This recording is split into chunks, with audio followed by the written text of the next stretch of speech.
Guess we'll just give you a quick clip of all the potted plants. You can see with good feedings and waterings their growth has become explosive. Look at this fig tree just blowing up. And the turmeric.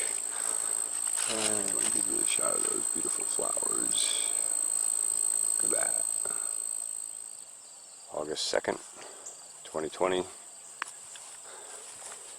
Bodacious sweet corn is up. Buckwheat is up. I hit this with an inoculant like 4 or 5 nights ago, and it literally, like in 24 to 48 hours, you could see all of these leaves just go dark green. Amazing what those nitrogen fixing bacteria can do. But I was out here having a look at the corn block. Things are growing really fast right now. And I did a foliar / drench / inoculant, basically a full spectrum foliar feed last night, including biology, enzymes, biostimulants, all sorts of different nutritional profiles. Shot everything. All corn blocks and the new buckwheat cover crop there, and that one also. And the plants are responding really well. And then early this morning we got about 0.3 inches of rain, which was perfect timing on top of the foliar feed. And I happened to be out here walking by and I heard this little buzzing sound.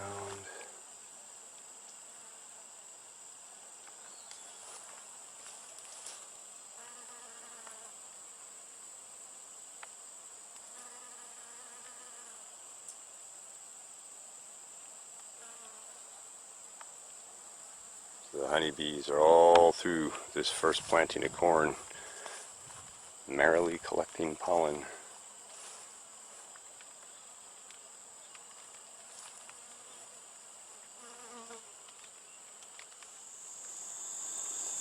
August 7th, 2020. Just a quick peek at the honeybee colonies. Mainly want to point out the amount of pollen coming in.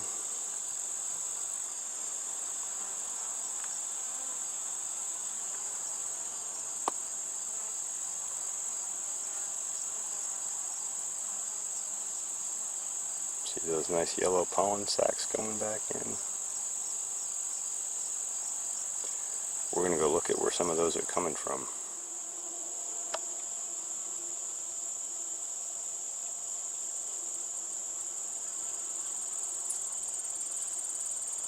I think that was a red-sacked honeybee, and I know exactly where that came from. Any honeybees that come in with bright red pollen sacs on are coming from my holy basil or tulsi.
August 31st, 2018.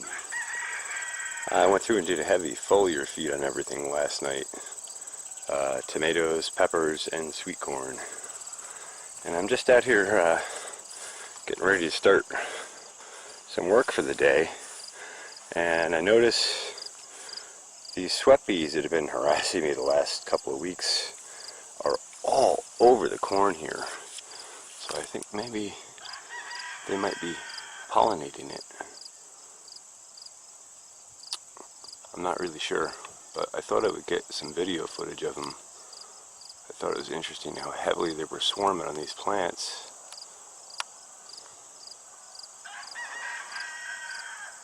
I suspect it's because these plants are producing such high sugar levels after the foliar feed. Get a little closer shot of them here.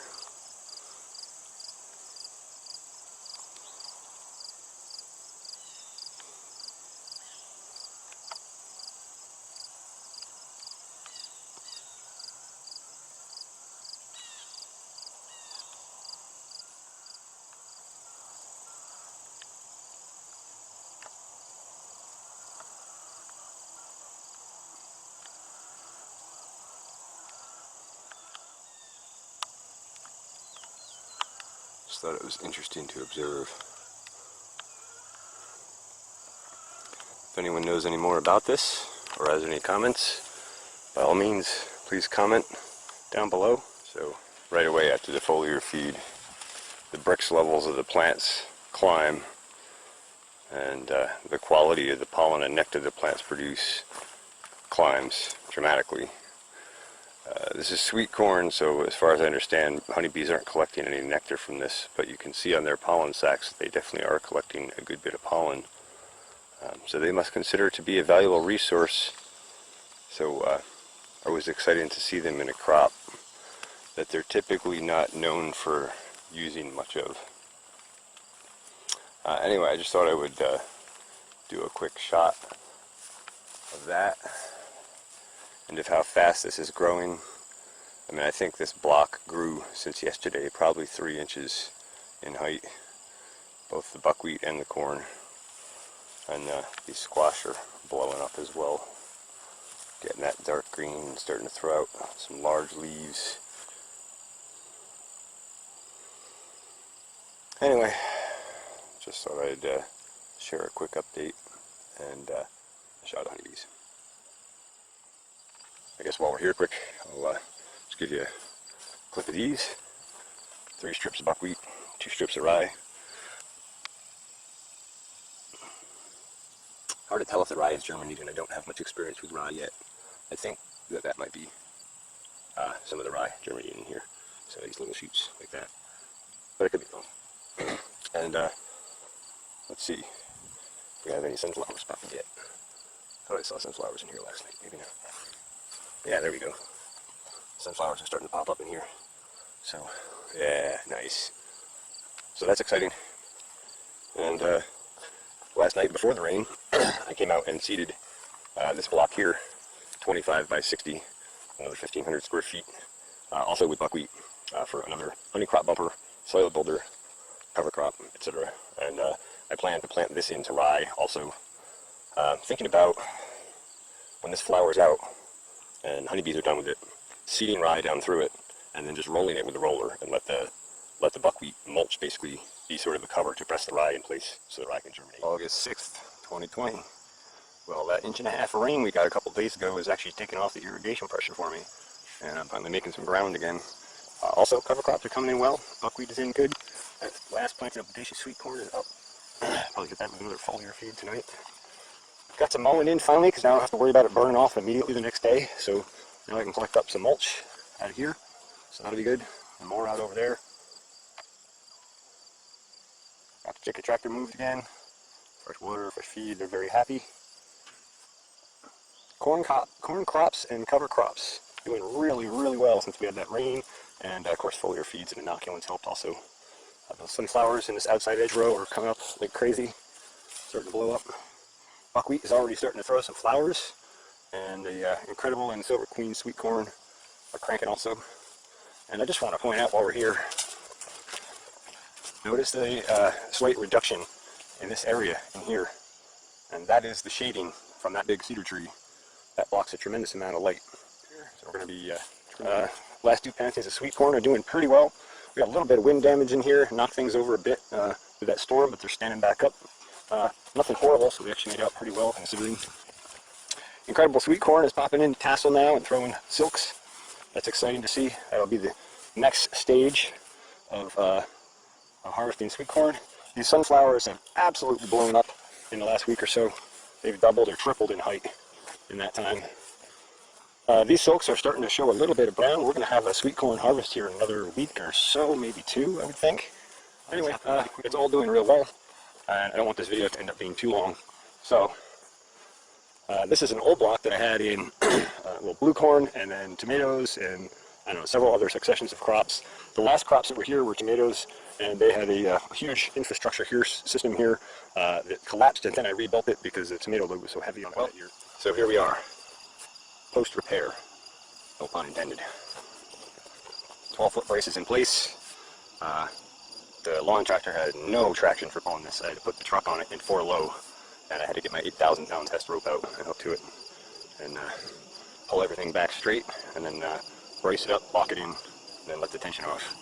So now that that's all up, you can probably appreciate a little bit better how many tomatoes are actually in here.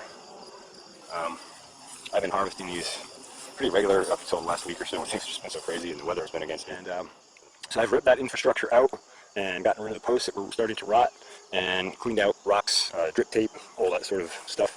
Mowed this clean, and we're going to put this into cover crop, and we're going to expand another 10 feet or so that way on the far end to match this.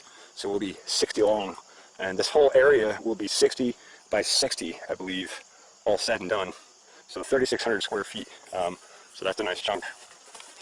Real quick, I think I mentioned this in one of the other videos, but I'll mention it now in case I haven't. This has been planted into buckwheat, which I've been keeping my eye on, but I haven't necessarily seen germination on yet, although I think that's buckwheat germinating right there. That seed is. The sunflower rows that are in here are up and taking off. Yeah, there's 1, 2, 3, 4, 5. There are 2 foot in 6 rows down through here. I did wrap the border edge with orange Hawaiian marigold. Don't necessarily see any of those up, but we'll just see. They may or may not come up. I'm not concerned about it. I mean, main concept here is to cover crop this, eliminate the weeds, build the soils, and we'll put in some rye later in the season here, and then we'll have a cover crop on over the winter, building soil. And the plan in the spring is to roll this down with a crimper, roller crimper, which I'm going to have to build, and then plant directly through that. And then we have grown our mulch in place and not tilled our soil and preserved biology and moisture. And we do a lot less work to do that if we just roll it down than if we have to clear it, till it, you know, manage that soil after you till it to make it reasonable for planting and plant into it. Then you got to come back and move mulch back on top of it. I really like the idea of rolling right over. So it feels good to have this all cleared out and ready to go. I got the thatch rake down here. I'm going to suck up all the mulch that I get out of this, and then I'm going to start planting this. I'm going to try and coordinate that with the forecast again to get good germination conditions. They're going to plant this into another planting of buckwheat to try and build soils, suppress bees, and give us a late honey crop for the bees in case we have a late dearth. Let's see if I can provide another nectar. Good progress here on the farm. Things are happening. Growth is doing really well since the rain and the foliar feeds, and I'm excited to have another awesome season. We're rocking.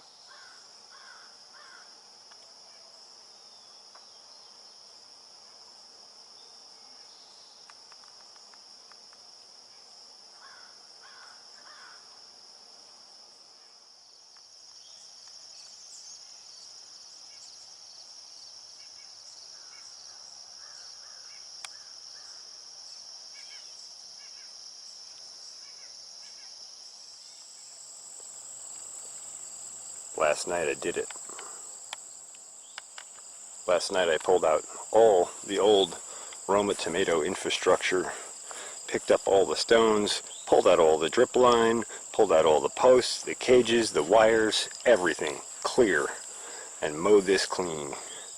So now we're going to cover crop this with buckwheat and then probably plant it into rye later in the season. This will provide a nice honey crop for the bees. I probably will throw a small sunflower mix of older seeds that I have. Don't know if they'll germinate or not, but maybe they will. But either way, this will provide another round of honey crop, and we'll cover crop this, and this will be ready for planting into new veggies or whatever crop I end up doing next year. But we'll be building soils and providing nutrition for the honeybees,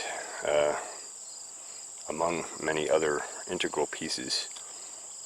And one of the really cool things about regenerative agriculture is how well all those different natural pieces snap together.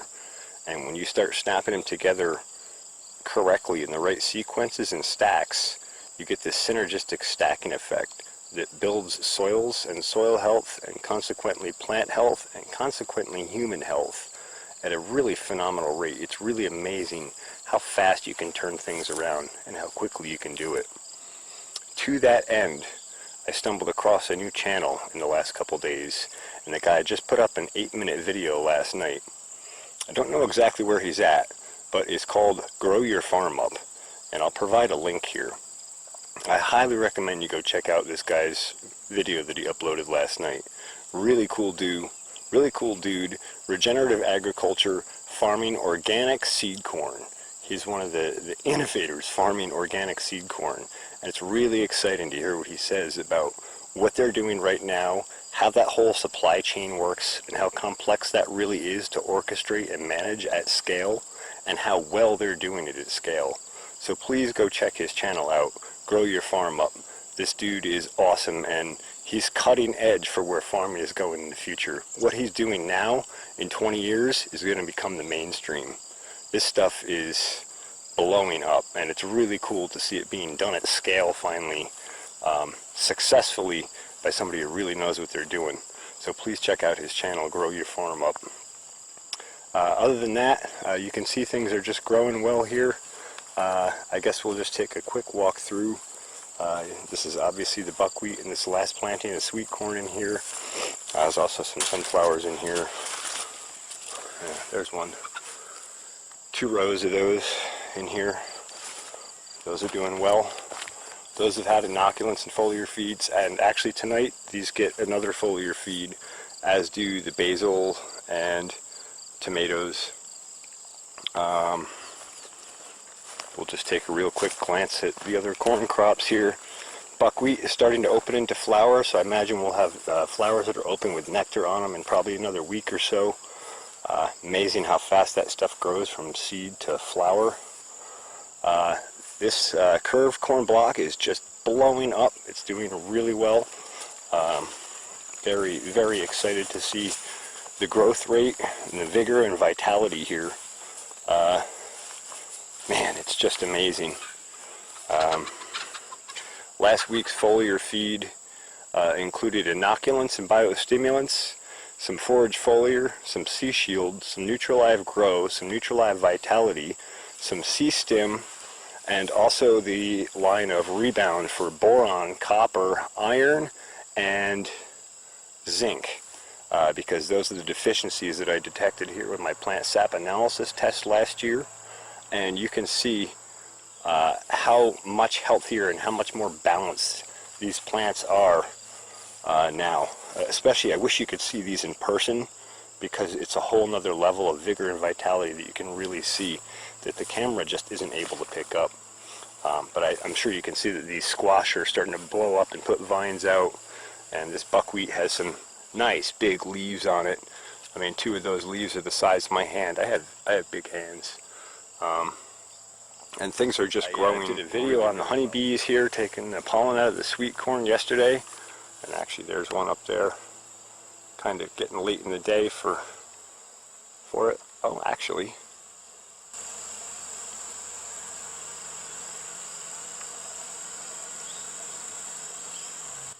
There's quite a buzz in here. Anyway, this is throwing on silks and tassels. So this is maturing. This will be the next stage of sweet corn. This is incredible sweet corn right here.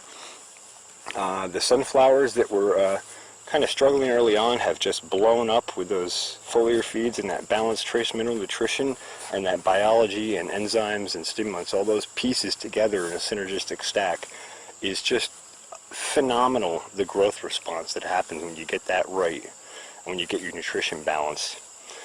These are heading into starting to brown silks a little bit, so we're going to have sweet corn here in another week or 2 probably, which is also exciting. I always enjoy my first sweet corn. Boy, in fact, that one's progressing right along. I might get to have a sample soon. Ooh. We'll just take a walk up here. The double standard's doing pretty good. I still have to finish this 2 block of weeding here. The bodacious up top here is just rocking now, especially since that last foliar feed. Over here the buckwheat's doing pretty well. We are taking some damage in that corner from rabbits that come out and munch on it. So it makes me realize I gotta finish clearing this, get that electric fence closed in, and get that side cleaned up this fall. Not really seeing much in the way of germination yet on this one that I seeded into the top. Going to irrigate that again tonight after my foliar feeds, and we'll see how it does in the next day or two. If that doesn't trigger it, I may have to go through with a scratch till and just kind of get that seed a little deeper. Right, I've babbled on enough. I just wanted to do a quick update. Mainly wanted to point out Grow Your Farm Up. Please go check his channel out. Awesome that we have people doing this, producing high nutrition density seed at scale. That's really important for the regenerative agricultural movement. If we don't have good seed to go with our good soils and good practices, we can't grow anything. So I'm super excited about that. August 12th, 2020. Well, this block is in. I seeded this last night with a seeder. Got a little toe behind seeder for seed and lawn seed. So I used that behind the mower. That went nice and quick and easy. Seemed to spread pretty uniform. I guess we'll see when things germinate how well that really worked out, but I think it went pretty well. I went back and looked. So I seeded it, and then I put in some, I had some old yellow wax beans and some old small like dwarf sunflowers. I seeded a strip of those right down that middle there where the tilled section was, and a strip of beans down on the edge by the far block there by the buckwheat. I came out and inoculated it and gave it a drench with forage foliar, C-stim, touch of Neutralive Grow and some Neutralive Vitality, as well as BioCoat Gold, Biogenesis, Spectrum Extra, PZ1000 and Myco 5000. So full range of biological inoculants and stimulants, and a little bit of nutrition. Sprayed that all down on top of the seed, and then my intent was to drill it in last night with the tiller. But I had a little bit of a clutch cable problem with the tiller, and we had incoming thunderstorms. My plan was to get this drilled in before the thunderstorm and let the rain drive it in a little more, but it didn't work out that way. I had to come back and till it this evening to drill it in. No big deal. We did get a little bit of rain and some thunderstorms, probably about a ½ inch of rain last night. I think that worked out well. Probably drove the inoculants in. I prefer to get a till right immediately after inoculants are put on to incorporate those inoculants into the soil profile as best as possible. In this case that didn't happen, but it's okay. I will probably give another foliar feed on this at some point, and I'll just include the range of inoculants and stimulants again as a secondary shot just to make sure it's there. Also, I know we have it active and existing in the soil here. The basil and the tomatoes and all those have responded tremendously since I put the inoculants and stimulants on. So we already know it's active in the soil. I just like to reinforce it and reinforce it. And it's extremely important when planting seed to have your inoculants and your soil biology in and on that seed, along with the right trace mineral nutrition to support seed development and germination right from the very start whenever possible. You have to remember those critical points of influence have the biggest impact on yield and plant health the earliest in the life cycle of the plant. So I guess I've babbled on enough about this. Just wanted to show that it's all in. So drilled it, went back with the John Deere LX172, dropped the deck down on 2, and just went back and scraped out the ridges from the tilling to give this a nice flat, clean planting finish. There's still a few little dips and curves in here, but those will fill in over time as rains and plants settle things in. Anyway, just wanted to show this is planted. It's 25 by 100, so it's about 2,500 square feet. So that should give us a nice nice round of cover crop, knock out weeds, build soils, supply nectar and mostly nectar and some pollen, I think. It's on the honeybees, and we might even get some beans and sunflowers in the mix as well, but we'll see how they do. August 17th, 2020. Just looking back at the first, second, third, and fourth planting blocks of sweet corn. Planted buckwheat into these and ended up coming back and doing a weeding on them. I think right after the buckwheat planting, or maybe right before the buckwheat planting. But this amaranth is pretty aggressive in here and on this farm in general, so I had to come back and knock most of that out. But I just wanted to go back and show, I mean, you do see some of that coming through again. I've been laxed in getting it all completely eradicated. But I just want to point out how well the buckwheat cover crop is covering in this canopy and capturing sunlight, and see that it's coming into flower.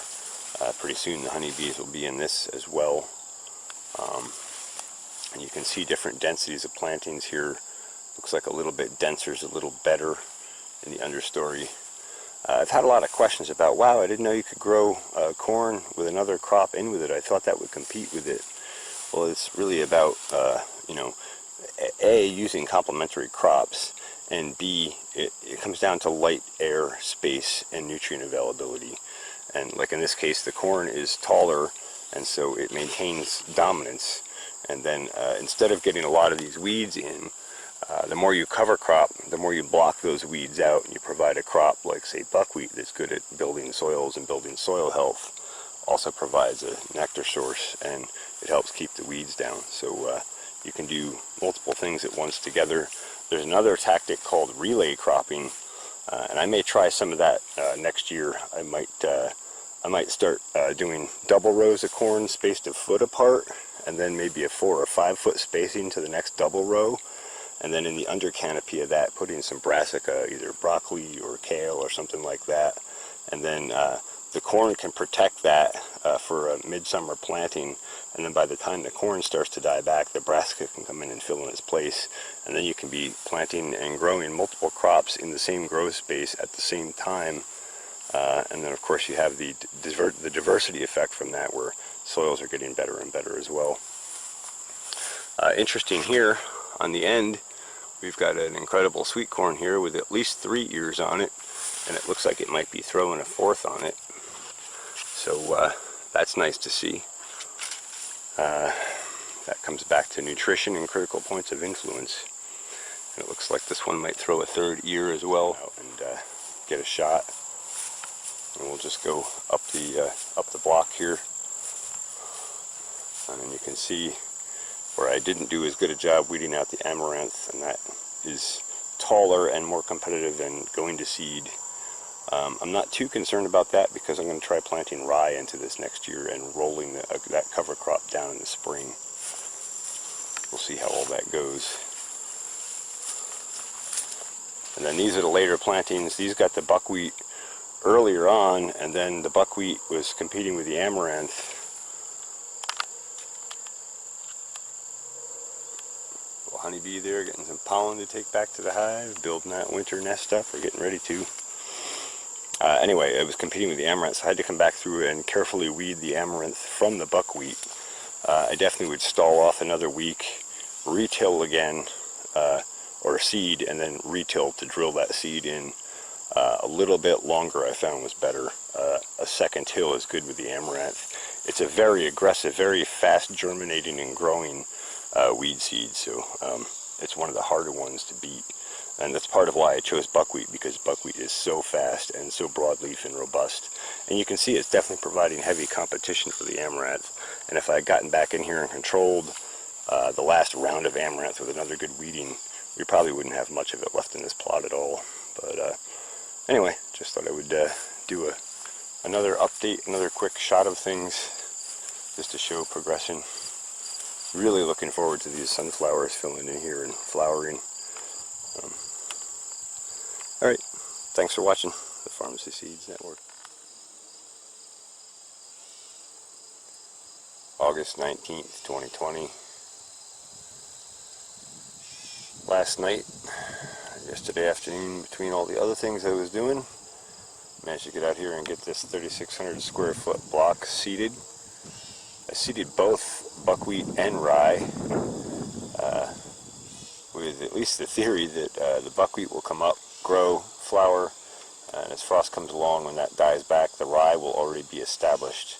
So we'll maintain a green cover crop on this throughout the winter, and then the spring we'll mow it or roller crimper it or whatever no-till option we can pull off and plant it into something else. Not sure what yet. This block has been worked for about 5 years in high nutrition, and then it's been left dormant for 2. But I have to say, as I was doing my scratch till in here last night to drill the seed in, this soil cut up really nice. It was pretty soft underneath.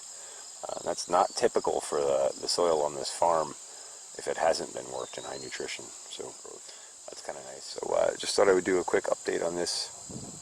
And sweet corn is ripening on at a fast rate. If you're local to the area and you're looking for some sweet corn, this is regenerative agriculture produced sweet corn, no chemicals or pesticides or sprays. It's excellent stuff. And actually, I think I'm going to share a voicemail that I got last night from a farmer friend of mine. This man has farmed in the Hudson Valley for 40 or 50 years. His family farm was one of the biggest farms in our community for many years. They had a farm stand right on Route 9. And he called last night. I took him a sample of my corn, and he was very impressed with my corn, and I was very honored and touched to get his message praising how great the corn came out. So maybe I'll share that. Anyway, things are rolling along despite obstacles and all that sort of thing. And that's that for now. Hope you found this interesting or informative. Thanks for watching the Pharmacy Seeds Network. Hey there, CJ. I certainly hope I have the right number, since I'm going to extol the virtues of your incredible corn culture. That was absolutely stunning corn. Absolutely perfect in every respect. Right level of maturity, beautiful tapered ears, excellent color. I'm judging that. First place, beautiful, beautiful stuff, having grown a lot of corn over the years and seen it in all shapes, forms, disrepair, repair, and good, bad, and indifferent. That was absolutely amazing corn. I can't wait to eat it. And I'm looking forward to it tonight. Thanks so much, and I look forward to talking to you soon. Well, after many thunderstorms coming at us and dissipating before they get to us and then popping up past us multiple times for multiple weeks in a row, finally we got a thunderstorm front that came in and some real rain so far. And man, it's nice to get some rain. I did 11 hours of irrigation last night and only covered about a half of what I wanted to cover. So I'm really glad to have Mother Nature coming in and giving me a boost. August 29th, 2020. Well, we just had a nice full day of rain overnight last night and today. It cleared out late this afternoon, and the sun is out. And boy, did we ever need that rain. We got about an inch the day before yesterday also, inch and a third, 1.3. I haven't looked at what the accumulation was for today, but I think it's around an inch or an inch and a half in that range. So all total at least 2 inches. And boy, has that really helped everything perk up. This buckwheat has just blown up in the past couple days. And that cover crop is filling in nice.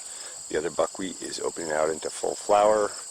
If you look a little closer in there, you can see the sunflowers are starting to take off.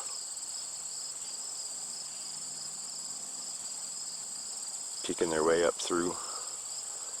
And then of course the basils are all in full flower, and we should get a good seed collection run off of those this year and have some improved quality seed for next year to work with. So that's exciting. And then pretty soon we should start having some tomatoes, which is awesome because I'm really looking forward to a toasted cheddar cheese tomato sandwich at some point. And so here we are down in the lower lot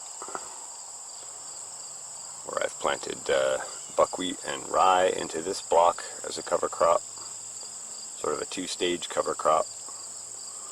I got about 2/3 of it drilled in, and then the belt broke on the tiller. I'm waiting for the new belt to come in, and then I can finish drilling the rest of that. Hopefully the rains don't make that germinate before I can get back to that, or if they do, hopefully they'll come through the grass. I don't know. One of the downsides of farming is when equipment breaks, it can really mess things up. That aside, the buckwheat up in the strips here is doing well.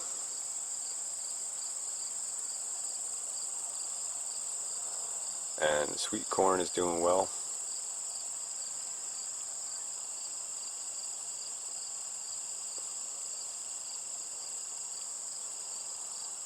That's the bodacious on the left. That's a little bit shorter there.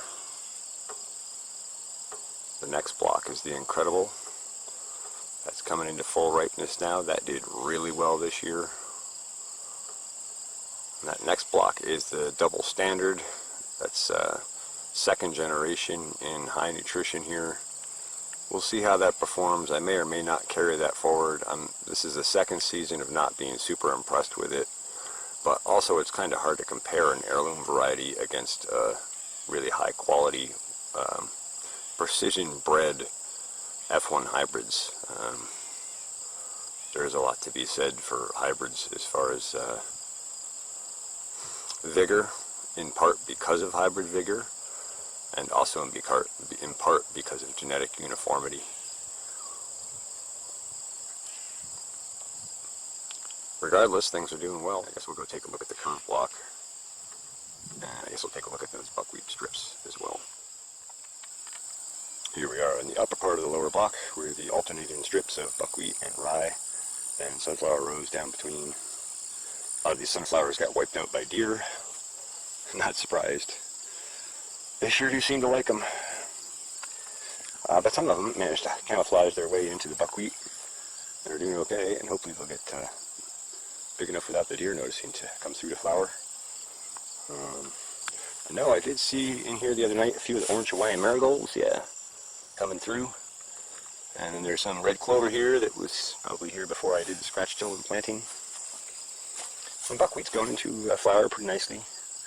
You can see the soil isn't quite as robust, shall we say, nutritionally, as some of the other blocks. Definitely a little deficient in nitrogen by the look of the plants here. And yeah, you can tell the deer have been in here munching. But overall, it's doing pretty well. It's it's cover cropping and serving its purpose, so it's nice to see. And I know when I did the Black Dakota sweet corn in here a couple of years ago, maybe I'll try and dig up a video clip of that. That did really well in here, so the soil definitely has good potential. September 1st, 2017. Well, I just wanted to do a quick update on the Black Dakota popcorn, or Dakota Black. I always mix that up back and forth. Either way, it's a black popcorn from the Dakotas, and it's awesome stuff. And in one of my other videos, there's a snapshot of the corn. Maybe I'll throw another one in this video, let's say here.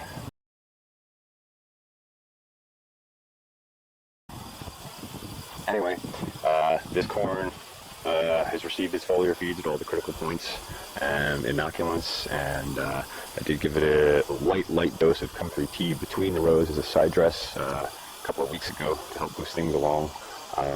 It had a foliar feed, I think, last Wednesday, so we're closing on about 10 days since our last foliar feed. I was going to give it another one tonight, or this afternoon actually, but I'm not sure I'm going to, because there's a lot of shifting winds, and I really don't want to lose all the foliar feed on drift. I'm running a little low on my foliar feed nutritional supplements. I just don't want to waste it. I want to hit the target plant and have maximum effect. I had thought about doing an injection with it, but the reality is you build a lot more fats and a lot more energy in a plant when you give it to it by a foliar feed. And And you also release a lot more nutrients when you give a foliar feed to plants, because that accelerates photosynthesis, which accelerates sugar production, which accelerates plant secondary metabolite production, and it puts secondary metabolites and sugars and all those exudates into the soil, which feeds the soil biology, which releases more nutrients and more mineral nutrition, which comes back to the plants. So we do foliar feeds because they have a lot more effect for the same amount of material. Anyway, nice to see things coming along, and I see some kind of wild pollinator jumping around here. Right, let's go have a look at that incredible sweet corn up close, huh? Oh, actually, there's all kinds of pollinators in there, isn't there? Hope you can see all those little guys on the camera flying in and out. So I'll just give you a nice close-up here on the incredible sweet corn. This is a really nice variety, and it's doing really well this year. This is delicious. And good uniformity, helping here. The reason we're missing some ears on here is because I went through and picked a bunch. Oh my, it looks like something got in here and did all kinds of damage. Oh, frustrating. Oh, so frustrating. That's got to be coons, huh? Alright, guess I'm going to have to do some security down here tonight. So frustrating. Look at that. I'm going to just yank it all down and chew it all off. Hate that. Alright, well, anyway, obviously it's doing well because the animals are enjoying it. Alright, we'll just take a quick look at this curve block. That's incredible sweet corn on top here, and that's actually coming into tassel already. The buckwheat is nearly 4 feet tall and falling over, or lodging, and still flowering and also producing some grain seed already. Starting to ripen. Not quite there already, but getting there. Never tasted green buckwheat before. Squash are coming along. They actually could have used more light and space. Probably should not have cover cropped so heavily right around them. I know I did see squash in here the other night developing kind of small, but they're there. I was kind of surprised when I saw this incredible tasseling already. And then the Silver Queen down here is, the Incredible's an 83-day variety. The Silver Queen is a 90-day variety. So it's a little behind the other, but it's also doing well for the most part. We'll go around and take a look at the sunflowers and orange Hawaiian marigolds and sweet clover and all that stuff from the other side. Before we do that, I guess I should point out the sweet clover. This is a second stage cover crop, biennial. This will establish this year. Obviously, it's doing a pretty good job of that. And then it'll kind of hold, die back sort of over the winter, and then from the roots it'll grow back in the spring. And this should get somewhere between 5 and 6, 7, 8 feet tall and flower. And I'm told it's an excellent honey, and nectar, and pollen producer for honeybees.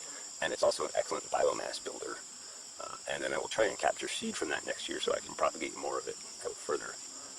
See how that all goes. It was my first time using sweet clover as a cover crop. But so far, we're having really good success in getting it established in the understory of the buckwheat.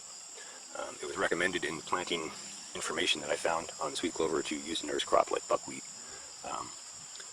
So far that seems to be successful and good information. And I think in another video I showed another block that I did where I just mowed off and planted sweet clover into it.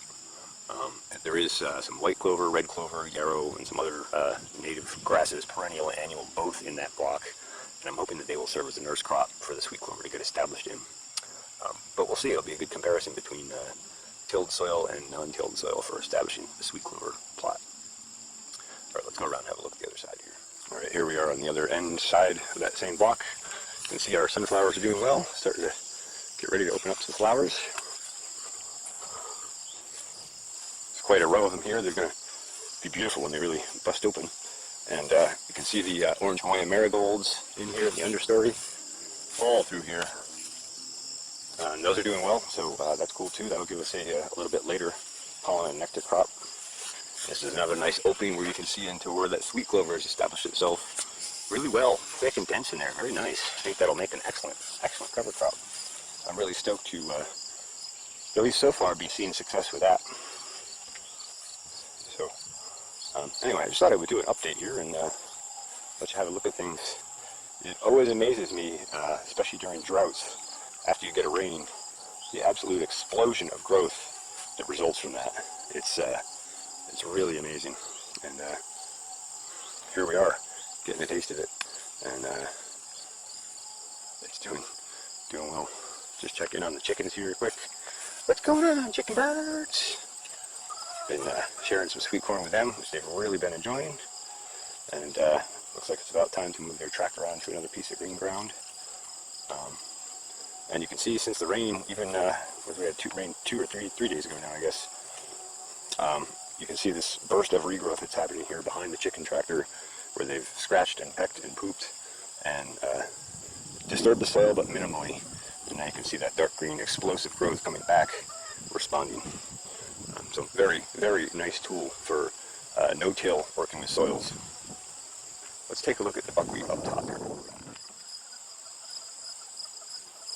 Checked on these honeybees a little earlier. They are in full forage mode. Massive traffic in and out of the hives. So that's encouraging. We might still pull off a decent honey harvest between the cover crop, the buckwheat, and the goldenrod that's opening. And then, of course, we have white and red clovers blooming back from places I mowed selectively. And then there's all sorts of other wild crops growing all over the place. Just give you another shot of these sunflowers and buckwheat up close. They're doing really well. Excited to see that. This buckwheat cover crop is really nice and dense and thick. We got lots of pollinators coming in. Little ones, big ones, even flies, bumblebees.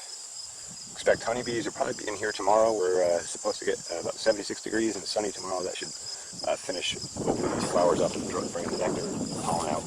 I expect they'll be in here heavily, especially since it is, 50 feet from the hives. Nice local accessible resource. And then the bodacious, last plant of the bodacious sweet corn here is doing well. I've been meaning to get up here for the last couple days this week and irrigate this because it was starting to look really dry, but I just didn't have the time slot in irrigation cycles to get over here. So I was really thankful for the rain. I wasn't sure if this was going to make it before October, but as long as we don't have an early frost, I think it might actually make it. It'd be cool to get one last round of sweet corn as fall comes on for a nice late season snack. Maybe we'll do a bonfire or something. Roast some corn and, I don't know, hang out or something. Yeah, me have time to hang out. We'll see about that. Anyway, things are doing really well. Hope you found this interesting or informative. Don't forget to like, share, and subscribe. Love to hear your comments, suggestions, thoughts, ideas. And don't forget to check out my new show on Truth Frequency Radio and YouTube, Comrades in Farms. Thanks for watching. Pharmacy Seeds Network.